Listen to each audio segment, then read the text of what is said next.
Good afternoon, everyone. So, my name is Angel Salva. I'm the first representative of my group 7. So, shall we start? Our topic is all about the environmental crisis. So, what is environmental crisis? Environmental crisis is characterized by rapid and largely expectable changes in the nature of the environment, which are, if not difficult to reverse. Example will be massive extinction and substantial destruction of the ecosystem. So, as we know, environmental is surrounding condition in which person, animals, plants, leaves or operate. So, here the uh, here the environmental crisis is really crisis. It is consciousness most people know of that natural world faces with challenges and integration, but for now that extents of changes that the environment faces spread affect on human well-being. So affect once nga the more nga mag-spread, so the more siya mo affect sa atong human well-being and all human on earth. So example, I gave some a little example of kanang environmental crisis. So as a karon, so as a pandemic, so a lot of people nga walay mga trabaho, so naros mga balag ipang quarantine. So ang for me kana ang environmental crisis siya, environmental crisis is nagka ano sa kanang kanang nagka-increase bitaw kay tungod kay a lot of people nga walay mga trabaho. So like sa kanang sa probinsya, so nasa province, so as we know kanang ang kahimtang sa mga ubang tao kanang naglisod na kay wala na panggastos sila pamilya. So nakanhuna sila nga ang uban kay kanhuna nga kanang mangita sila kwarta like sa kahoy. So as we know nga mahalin ang ginang kahoy kung ato siya ibaligya. So usa po na nga kanang kanang pagputol og nga kahoy, usa po na nga makadaot sa atong human on earth. So mao na cause nga mao nang grabe ka init sa atong palibot.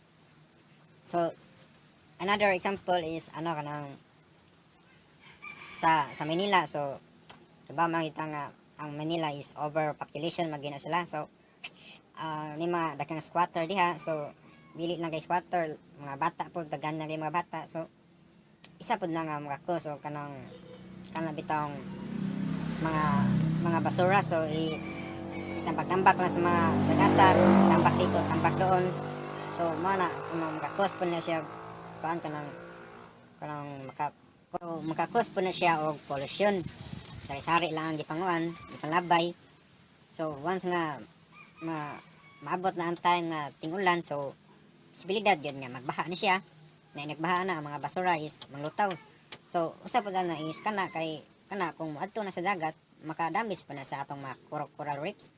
Kumbaga ang atong kalikasan murag nagkaanam na og nakaguba kay nowadays ang atong mga technology is nagka-high tech na sabi daw. When we say technology karon nagka-high-tech na, so nagka-upgrade ang atong technology karon pero nagka-increase po ang damage sa atong environmental crisis. When we say environmental crisis manggod, so mao ni ang crisis sa atong surroundings, sa atong palibot. Bisag asa ta mo paingon, so naa na siya, makita gyud na nato. Pero na ni siya 10 which is 10 major current environment problems, but this is discussing of my group mates. So anyway, I have 5 causes environmental crisis. So first is technological development, second is increase in resources and energy consumptions, third is rapid increase of human population, fourth is energy and development of capitalist world economy, and lastly is certain pattern of decision making. So technological development is the course of human history, and particularly after the industrial revolution, human beings have been able to exert greater impact on natural resources and ecosystem. So there another impact of technology and environment. So there are several type resource depletion, which the most several being a prepared depletion, deforestation, so kanang pagpamutol og mga kahoy, and fuel minerals, fossil minerals, contamination of resources, and soil erosion, and ever consumption of resources. So second is the increase in resource and energy consumption. So the usage that cost of energy affects on the everyday of our lives. Many issues arise from the use of energy: greenhouse gas emissions, acid rain, climate change, reliance on depletion of fuel resources, particularly from politically unstable region of the world. So, coal energy resources have some impact of our environment. Fuel oil, and natural gas do substantially more harm with renewable energy resources by most measure, including air, water pollution, damage mo siya, mga damage to public health, labi na sa mga kuan, wildlife, habits, and water use, ini itong panggamit niya tubig niya, land use, and global warming ignition. So mga sila din. Ang third is rapid increase of human population. So the increase in the number of individuals in a population, many nations with rapid population growth have standard of living, whereas many nations with low rates of population growth have a standard living. So this is also a negative effect on the environment, and also impact of our daily life. So as we know, over population, daghan na kay, like sa akong example ganina sa Manila. So overpopulation na kay sila, so usa pud na nga maka-epekto sa atong kuan life. Daghan na kay ba na isa mana unstable na ni siya. So overpopulation gani impact gina sa atong kuan daily life. So the fourth is energy and development of capitalist world economy. It also one of the causes of environment crisis, because it's increasing flows of people, resources, products, energy, and waste have occurred together with increasing environmental impacts. So and lastly is the short-term pattern of decision making. So because exhibited by many governments, companies, and individuals, which place greater emphasis on short-term profit maximization than on environmental protection. So that's all my report. So thank you. So, good day everyone. This is Clark Anthony A. Raganas, and today I will report and discuss about the 10 major current environmental problems. And mag-focus ko sa topic na pollution and global warming. So, number one is pollution. Pollution is the introduction of harmful materials into the environment. Pollutants can be natural, such as volcanic ash. They can also be created by human activities, such as trash or runoff produced by factories. Pollutants damage the quality of air, water, and land. So, pollution. So, pollution kay mao ni ang hugaw sa kalibutan or sa environment nga makadaot sa tao, labi na sa yuta, tubig ug sa hangin. And ang pollution kay naay mga epekto sa kahimsog or health sa usa ka tawo. So, makita sa tanan nga bahin sa diri sa earth, nakaapekto ni pinamaagi sa mga pagkaon nga gikaon og sa mga tubig nga atong giinom ug hangin nga atong giginhawa og sa mga bag-ong gadgets nga naay radiation og dugang na pod ang mga factories. So, what are the 7 different types of pollution? So, water pollution, air pollution, soil pollution, thermal pollution, radioactive pollution, noise pollution, and light pollution. So, these are the examples of water pollution. So, makita na to diri ang water pollution is hugaw jud ang tubig sa nya tungod din sa mga kuan basura nga atong takal lang tagpanglabay, so makakos ni siya og water pollution og sa kaning na itom ng atong kaning sa atong kanal kay tungod sa mga kato kay nagtakataglabay sa atong mga basura. So next is air pollution. So air pollution is tungod ni sa mga sakyanan nga daghang as tungod sa tambutso sa sakyanan or sa mga kuan sa ni sa sa factory nga aso sa kuan gikan sa factory. Next is soil pollution. So kani soil pollution is makita nato diri nga hugaw na kayo ang atong palibot o kining ang atong soil atong yuta kay ni itom na makita na diri nga itom na kay tungod lagi sa takataglabay sa atong mga basura. So next is thermal pollution. So thermal pollution is kani mga aso sa kuan factory, mga grabe baga na kay aso pero murag di kayo takitaan ni diri sa ato pero murag dito sa lain nga kuan like sa Manila siguro ni kay mga dagko kay aso ba nga mga factory mga big factory na gyud ba. Next is radioactive pollution. So radioactive pollution mao ni siya tungod ni siya sa so radioactive pollution mao ni kaning usa po ni siya kaning dangod sa mga daghan kay tower kay tungod sa radiation or pareha karon nga unsa ni nga signal kaning dito so daghan di mosugot kay tungod kay makadaot ba ni siya sa kuan atong health. So next is noise pollution. So makita lang jud diri makasabot ra jud taon sa from the word itself noise. So sa mga kuan sa mga grabe na kayong palibot nga makakos og kanang murag saba murag na kuan na gyud nga ang limit nga kaning sa kasabaon na to ba og ang saba sa eroplano like sa train nga kuan mga sakyanan nga dagko kay kuan salbato. So next is light pollution. So makita na to diri light pollution murag nasubraan na kay ba kay kuan daghan na kay mga color mga para na mga LED lights kay kuan para lang maka-design. Moto. So next is effects of pollution. Pollution effects are defined as direct and or indirect adverse impacts of contaminants on the marine environment such as harm to living resources and marine ecosystems, including loss of biodiversity, hazards to human health, the hindering of marine activities including fishing, tourism and recreation and others. So who is affected by pollution? The group most affected by air pollution are people of color, elderly residents, children with uncontrolled asthma, and people living in the poverty. Vulnerable populations may experience more health effects because these pollutions already have higher rates of heart and lung conditions. So mostly ang affected yun sa pollution is kaning mga tiguang na, mga dadidara na kay mga hina na kay sila kuan immune system. So o ang mga bata nga na mga asthma ba mo na sila mga dali kay makuhan sa pollution.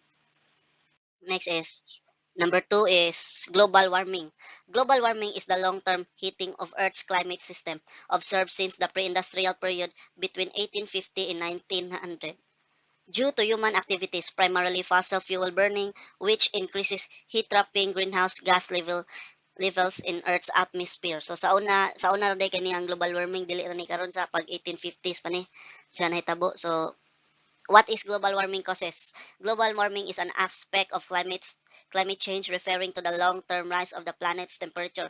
It is caused by increased concentrations of greenhouse gases in the atmosphere, mainly from human activities such as burning fossil fuels and farming. So, mga cause yun ang kaning pagsunog na to o kaning mga saning mga plastic.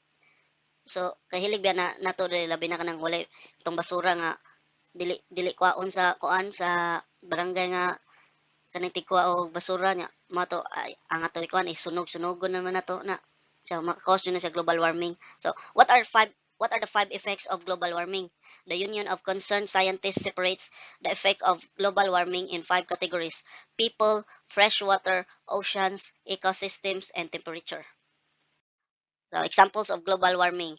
So kani kay kaning tungod dali na kay masunog ang atong kuan sa forest nato kay tungod sa kainit na ba kay na ang yang sa ni what is ozone layer kay na ni kuan na gani ang yang so kay mabusot-buslot na ang yang ozone layer dali na kay siya masunog. So next picture is kaning uga na kayo ang kuan ang atong mga soil nya dili na siya matamnan tungod sa kainit yun. So next is how bad is global warming? Higher temperature are worsening many types of disasters, including storms, heat waves, floods, and droughts. A warmer climate creates an atmosphere that can collect, retain, and drop more water, changing weather patterns in such a way that wet areas become wetter and dry areas drier.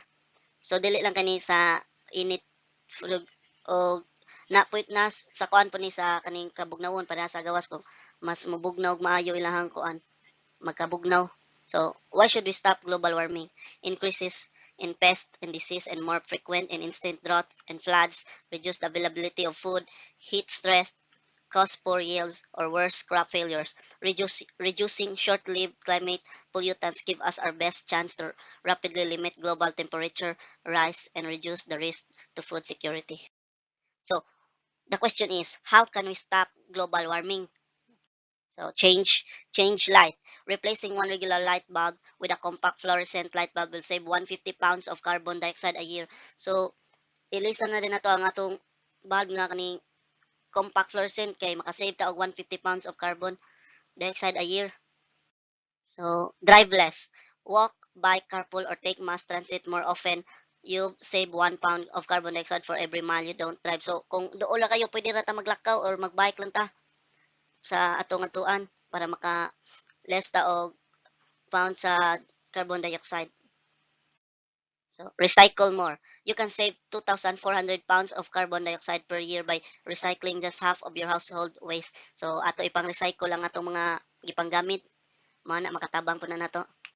So, avoid products with a lot of packaging. You can save 1,200 pounds of carbon dioxide if you reduce your garbage by 10%. So, pwede ra kaning magdamo kaning inyong usara ka kuan, inyo ra isagol tanan ba? Di kay magdagan-dagan jud og kuan kay mas mo sagbot kayo. So, plant a tree. A single tree will absorb 1 ton of carbon dioxide over its lifetime. So, mao ni dapat magplantag tree. Kay sa panahon karon ang mga trees na to kay murag wala na kay illegal logging, gihimog uling, ano ba? So, next is turn off electronic devices. Simply turning off your television, DVD player, stereo, and computer when you're not using them will save you thousands of pounds of carbon dioxide a year. So makasave ta og thousands of pounds of carbon dioxide a year. So simple lang na ato ra turn off na to atong mga electronic devices kung di na to gamiton dapat ato dyan simply turn off. So that's all for my report and thank you everyone. So, good day, sir. I'm Dikadet Igot. So, I'm going to discuss about the environmental problems. So, population is a environmental problems. So, population of the planet is reaching unsustainable levels as it faces a shortage of sources like water, fuel, and food. So, population explosions in less developed and developing countries is draining the already scarce resources. So, the intensive agriculture practice to produce food damage the environment through the use of chemical fertilizer, pesticides, and insecticides. So, overpopulation is also one of the crucial current environmental problems. So, also, overpopulation is associated with negative environmental and economic outcomes, ranging from the impacts of over farming, deforestation, and water pollution to eutrophication and global warming. So, um, a good example of overpopulation is where there are no trees left, no parks, and just concrete structures, cars, and humans, garbage, and litter all over the streets, sidewalks, and so that's a example of overpopulation. So, so population and environmental issues. So, more people require more resources. So, which means that as the population increase, the Earth's resources deplete more rapidly. So, deplete means use up the supply or resource of. So, the result of this depletion is deforestation and loss of biodiversity as humans strip of the Earth of resources to accommodate rising population number. So, environmental problems due to the population growing rapidly, far outpacing the ability of our planet to support it. So, given current practice, so population affect the environment by the impact of so many humans on the environment takes two major forms: the consumptions of resources such as land, food, water, air, fossil fuels, and minerals. So, also waste products as a result of consumption, such as air and water pollutants, toxic materials, and greenhouse gases. And also, effect of overpopulation is more people means an increased demand for food like water, housing, energy, healthcare, transportation, and more. So, and all of that is a consumption contributes to ecological degradation, increased conflicts, and higher risk of large scale disaster like now pandemics. So, next is natural natural resources depletion. So this is the another crucial current environmental problems, the depletion of natural resources. So we humans use so many natural resources that it would need almost 1.5 Earths to cover all our needs. So increased use of natural resources leads to a number of other environmental issues such as industrialization, population growth, and air pollution. So over time, natural resources depletion will lead to an energy crisis. The chemicals emitted from many natural resources contribute to climate change. So fossil fuel consumption result in the emission of greenhouse gases, which is primarily responsible of global warming and climate change. So resource depletion is most commonly used in reference to farming, fishing, mining, water usage, and consumption of fossil fuels. So major causes of resource depletion. So as you can see the picture, that are the example of causes of resource depletion. So population growth is a causes of resource depletion. So population growth, with the increase in population, the depletion of natural resources will also increase. So it is because of the necessary activities of man. So man overexploit natural resources for his comfort. So this can ultimately lead to the scarcity of these resources in the near future. And next causes is deforestation. Due to the deforestation caused the decrease in rainfall and amount of firewood. So due to this, people suffer from the scarcity of water. Besides beside this, man is over consuming the available source of water. So that's deforestation. Next is overconsumption. Today, the number of motor vehicles increasing day by day.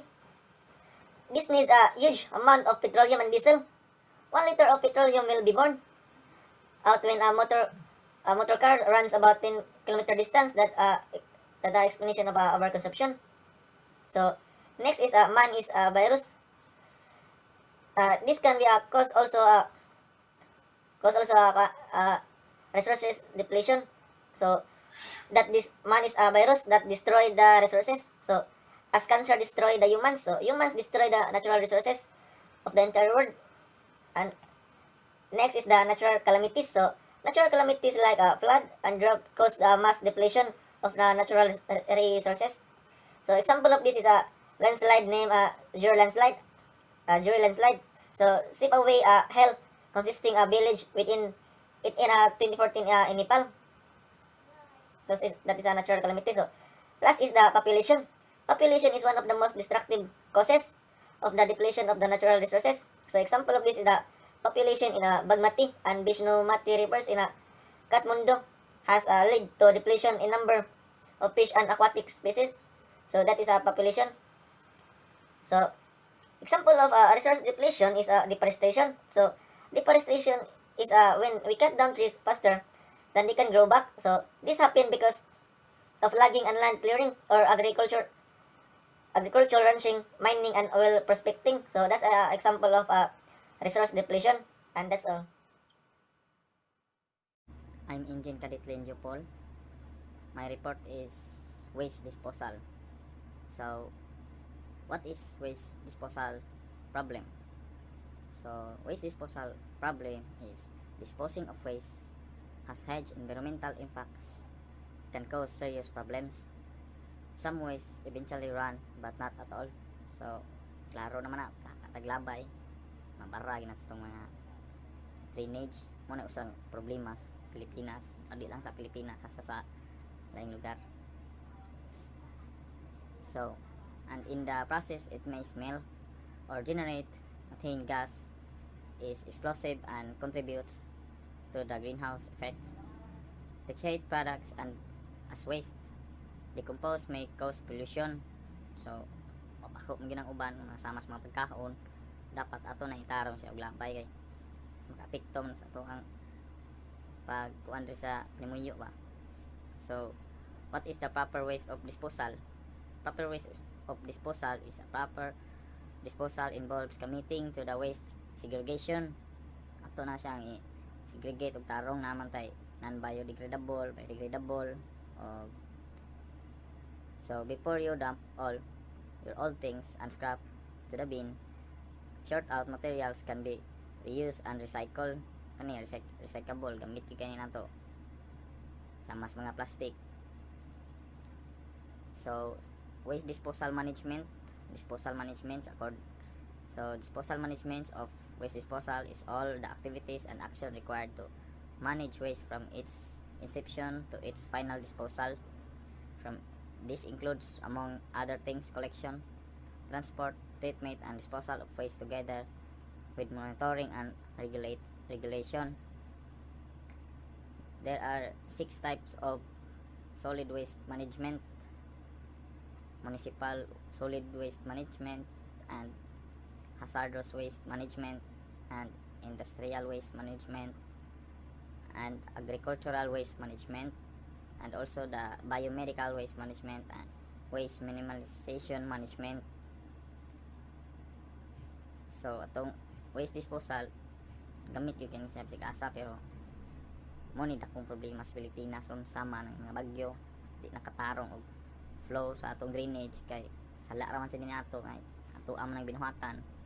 So dapat as parehan ako as millennials, gamay ng mga chichirya magkaon, hiling gyud kaon, ato ina siya itarong kuan kay once makita nimo ta kaglabay suon mo uban gud nindot itong iglabay nimo sa basurahan mo in a proper way ba, para itan-aw lang diha rin para mura pud sila maikog mo nabay ba. So that's all for disposal management. And the second is climate change. Climate change includes both global warming driven by human inducing emission of greenhouse gases and the resulting large-scale shift in the weather patterns. So what is climate change in a simple definition? So climate change is a long-term alternation of temperature and typically weather patterns in a place. Climate change could refer to a particular location or the planet as a whole. So climate change na gyud kay gamit niya sa kay usa na gud ug sige lang ka ulan, di pud magsilbi o kainit. May pong baga once kung Ginoo kay iya pong bahig og sakto ba. So what is the climate change and its effect? So climate change encompasses not only raising average temperature but also extreme weather events, shifting wildlife population and habitats, rising seas, and range of other impacts. All of these changes are emerging as humans continue to add heat and trapping greenhouse gases to the atmosphere. So, what is the cause by climate change? Climate change evidence is clear. The main cause of climate change is burning fossil fuels such as oil, gas, and coal. When burned, fossil fuels release carbon dioxide into air, causing the planet to heat up. Munang naamantay role ron sa isig municipality na to, di lang sa syudad pati sa probinsya, di na tapataka og daog-daog sama ng mga plastic kay delikado kay nagod sa dili lang kay bako nakakuan po na sa atong climate change. Sumala istorya sa pong mga lulo, lahi lagi kuno ang panahon sa una o panahon karon. Kay karon kuno grabe na kuno atong kainit, mura na magyabusara ng atuang kuan gud nasol anang to earth. So What is bad about climate change? Increasing heat, drought, and insect outbreaks, all linked to climate change, have increased wildfires. Nang naamag yung uban nga sa kainit ng mga pila ka mga yuta sa Paris nga kalit lang kasuno ba. So punta kabalo na may uban nga mag-hiking, pataka lang daob dito. O siguro mao po na isang rason, pero init ang gid kaya ato ang panahon. Declining the water supplies, reduce agricultural yet health impact in cities due to health and flooding and erosion in coastal areas and additional concerns. Sa ako lang nabantayan po sa Manila, basta ting init, ang tubig ito mohina yun. Kay ito ilang dam ko nung magkakubas ay mga tao, pataka lang gamit ba, saran po gamit, abi kay daghan pa, patuyang po, upan sing sayangan lang. So, kaning climate change, dili ni siya para ato alang gamit kanya to kay di na to abusaran na aram po din nato. So, it's all for climate change. So, good afternoon everyone. I'm Cadet Kimbo Wiljanjoy and I'm gonna report about the loss of biodiversity. So, what is biodiversity? A biodiversity is the biological variety and variability of life on Earth.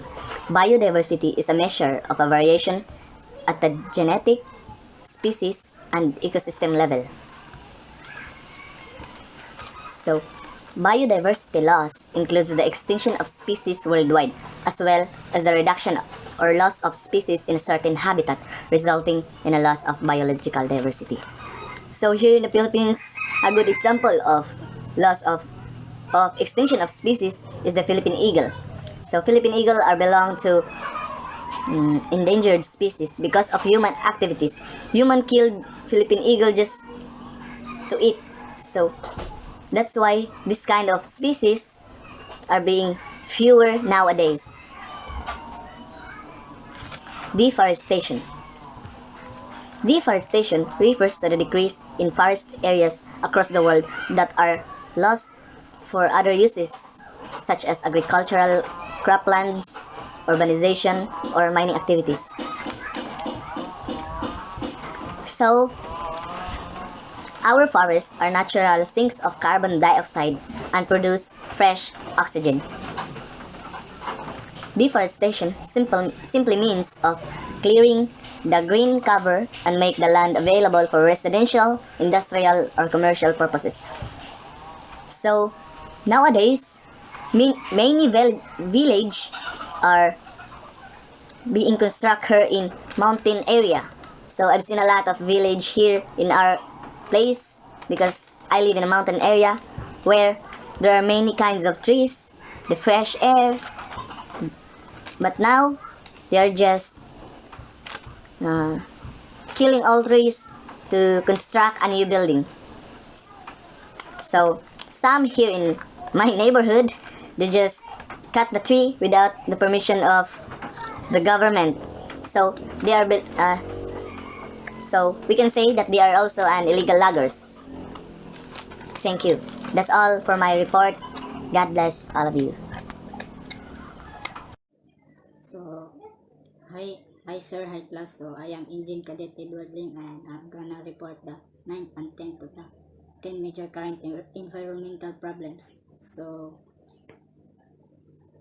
what is about urban sprawl? So, what is urban sprawl? Urban sprawl refers to the expansion of poorly planned, low density, auto-dependent development which spreads out over large amount of land, putting long distances between homes, stores, and work, and creating a high segregation between residential and commercial uses with harmful impact on the people living in these areas and the ecosystems and wildlife that are being displaced. So, urban sprawl, for me, urban sprawl, also known as the unrestricted growth of many places, or urban areas of housing, commercial development, and roads over large expanses of land with a little concern for urban planning. So, what are the effects of urban sprawl? Increased air pollution. Air pollution is a mixture of solid particles and gases in air. Car emissions, chemicals from factories, dust, pollen, and mold spores may be suspended as particles. Ozone, a gas, is a major part of air pollution in cities. When ozone forms air pollution, it also called smog. Some air pollutants are poisonous. Next is increased water pollution. Urban sprawl increases water pollution as rainwater picks up gasoline, lawn chemicals, heavy metals, paints, spills, motor oil, pit waste, construction site erosion, and other pollutants in runoff from lawns, driveways, roads, and parking lots, which can eventually travel in large concentrated amounts, polluting nearby water resources such as stream, river, or lake. So, water pollution is the contamination of water bodies, usually as a result of human activities. Water bodies include, for example, lake, rivers, ocean, aquifers, and groundwater. Water pollution results when contaminants are introduced into the natural environment.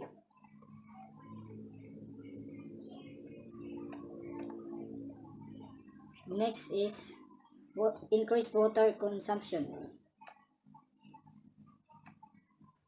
Urban sprawl can create water destruction uses and lead to water overconsumption as more water is consumed for lawn watering and other landscape activities, which can strain and deplete the local water system supplies. The main reason for the growth of demand water is because of growth population.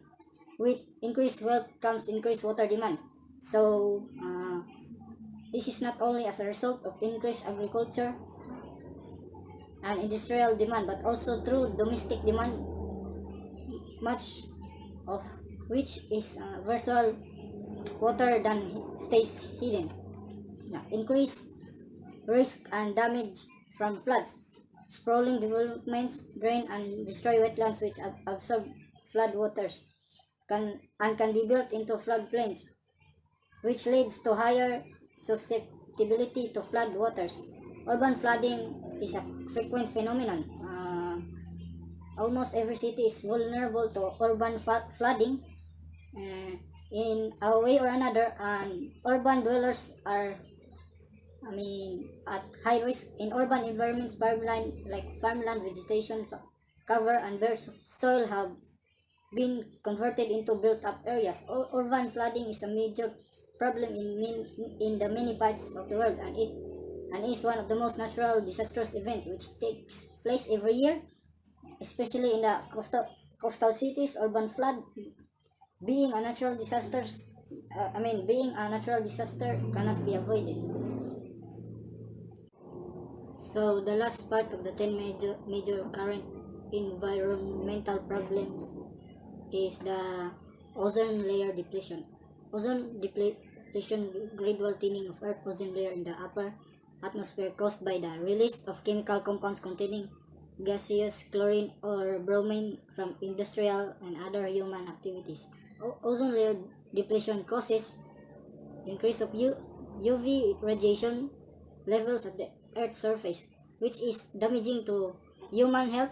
Ozone depletion consists of two related events observed since late 1970s: a steady lowering of about 4% in the total amount of the ozone in Earth's atmosphere, and a much larger springtime decrease in stratospheric ozone around the Earth's polar regions.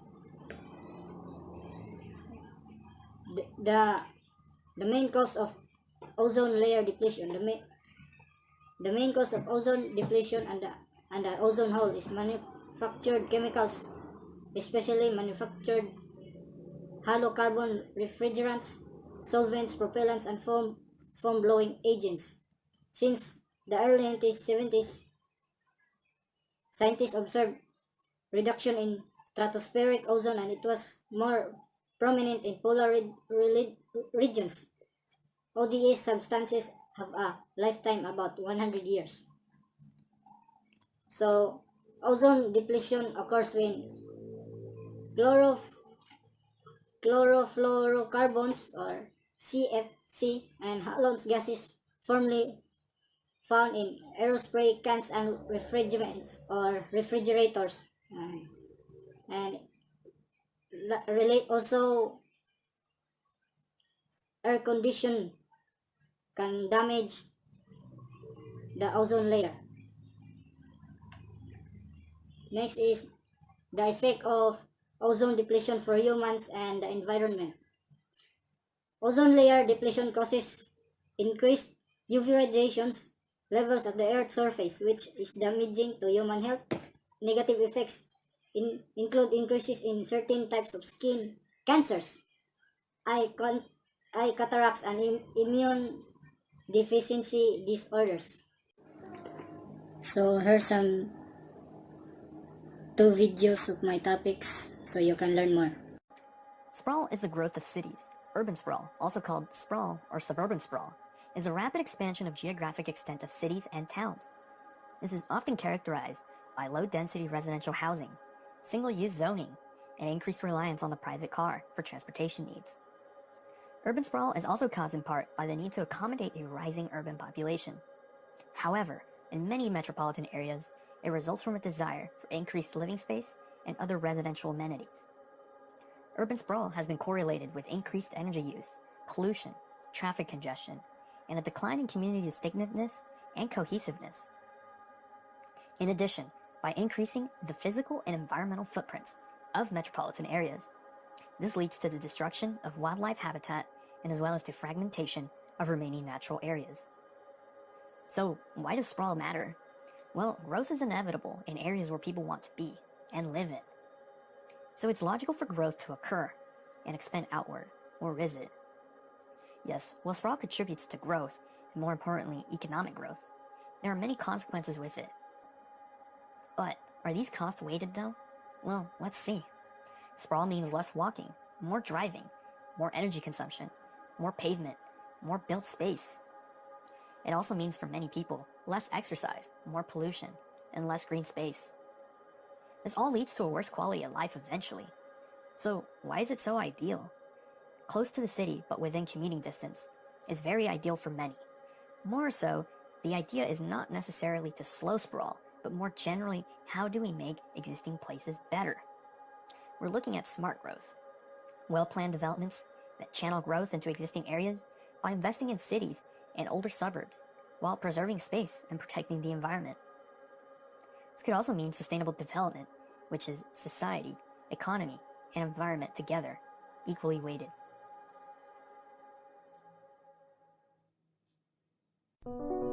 "15 to 35 kilometers above Earth's surface, a gas called ozone surrounds the planet. The ozone layer acts as a barrier between Earth and ultraviolet radiation from the sun. However, pollution has caused the ozone layer to thin, exposing life on Earth to dangerous radiation. Earth's atmosphere is made up of 6 layers. The second layer, called the stratosphere, contains the ozone layer. The ozone layer is made up of a highly reactive molecule called ozone, which contains 3 oxygen atoms. Ozone is a trace gas in the atmosphere. There are only about 3 molecules for every 10 million molecules of air. But it does a very important job. The ozone layer acts as Earth's sunscreen, absorbing about 98% of damaging ultraviolet or UV light. But the ozone layer has gotten thinner. Chemicals called chlorofluorocarbons, or CFCs, are the primary culprits in ozone layer breakdown. A CFC is a molecule that contains the elements carbon, chlorine, and fluorine. CFCs are mostly found in refrigerants, aerosols, and plastic products. When CFCs are exposed to ultraviolet rays in the atmosphere, they break down into substances that include chlorine. The chlorine reacts with the oxygen atoms in ozone and rips apart the ozone molecule.